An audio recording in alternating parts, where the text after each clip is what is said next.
Se prepare para o pior. Para fazer uma boa redação, é preciso estratégias. O primeiro passo é descobrirmos o que o examinador irá avaliar e o que ele espera da gente. Essas informações você consegue no edital. Importante: não deixe de ler o edital, pois é lá que você encontrará tudo o que o examinador espera de você na redação. Número mínimo e máximo de linhas, critérios que eliminam o candidato, quantos candidatos terão a redação corrigida e muitas outras informações importantes. O edital poderá prever 2 tipos de redação. Uma redação sobre conhecimentos gerais. Na prova discursiva, será apresentada uma única proposta a respeito da qual o candidato deverá desenvolver a redação. Conhecimentos específicos.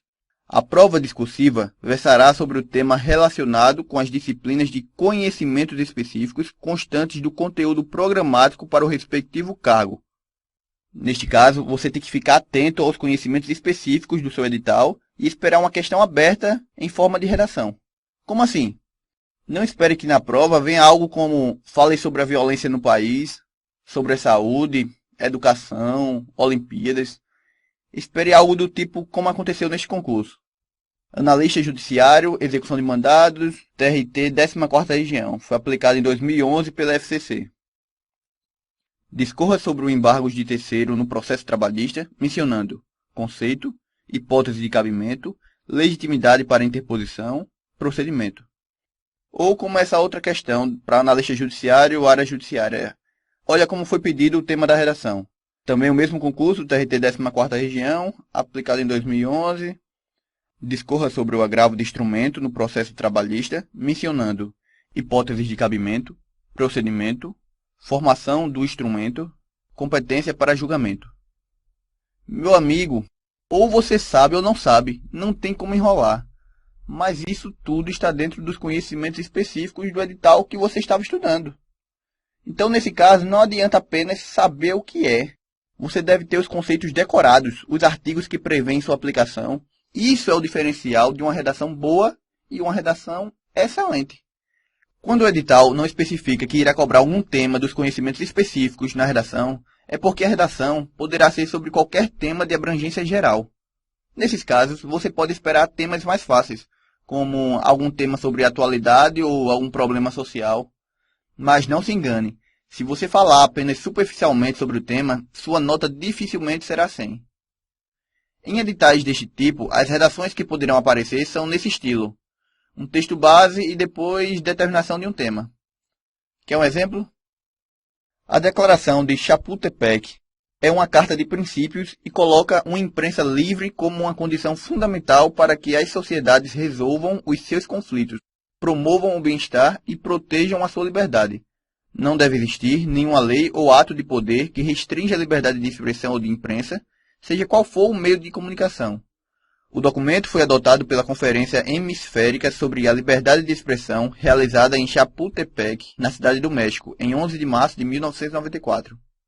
Ainda que o Brasil tenha assinado a declaração em 1996 e renovado o compromisso em 2006, não é incomum a defesa de que limites deveriam ser impostos à liberdade de imprensa. Mas até que ponto isso poderia ser feito sem prejuízo da liberdade de expressão e do direito à informação? Considerando o que se afirma acima, redija um texto dissertativo argumentativo sobre o seguinte tema: liberdade de imprensa, desenvolvimento da sociedade e direitos individuais. Este foi o tema da minha redação no TRT Pernambuco.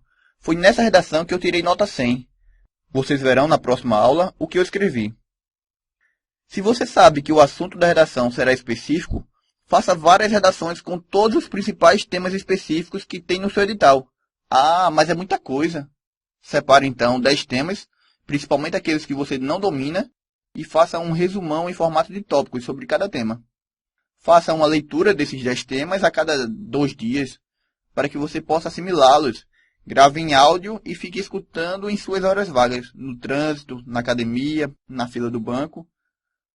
Claro que existe a possibilidade de cair um outro tema, que você não preparou o resumão, mas você não tem como prever ao certo. Tente fazer uma análise dos concursos passados, a temática do órgão e arrisque. Pense na possibilidade de você acertar o tema. E outra coisa, se não cair nenhum dos assuntos que você preparou, você não estará perdendo nada, pois aposto que depois de uma preparação tão intensa sobre cada tema, fica quase impossível você errar alguma questão em que eles sejam cobrados. Aconteceu comigo no Senado Federal. Eu fiz o concurso para policial legislativo e adivinha só, o resumão que eu preparei em casa foi cobrado na redação. Pense numa alegria que eu tive quando eu vi o enunciado da redação. A prova discursiva foi sobre CPI, e como eu tinha decorado um resumão, fui capaz de colocar a definição legal de CPI, a lei que rege, os procedimentos aplicados, fiz toda a questão com a maior segurança e tranquilidade, pois eu havia me preparado para o pior.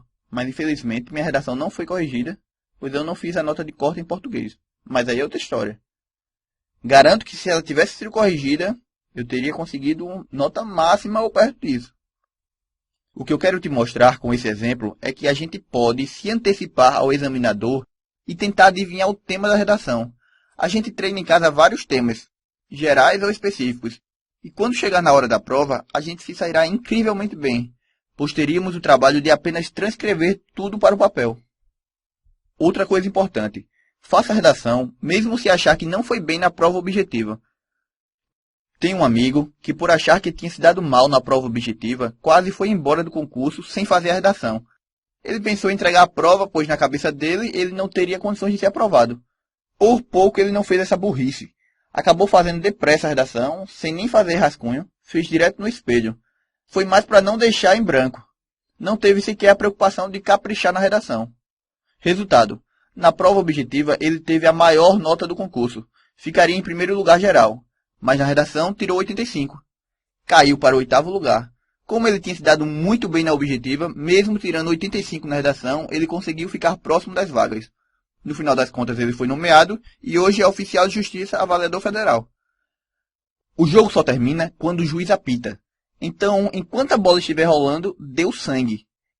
Como dizia Ayrton Senna, se você quer ser bem-sucedido, precisa dar o melhor de si. Na próxima aula, analisaremos minha redação nota 100 e aprenderemos como impressionar o examinador. É apenas uma estratégia que, se você usar, poderá surpreender o examinador, que irá olhar para a sua redação com outros olhos. Até mais.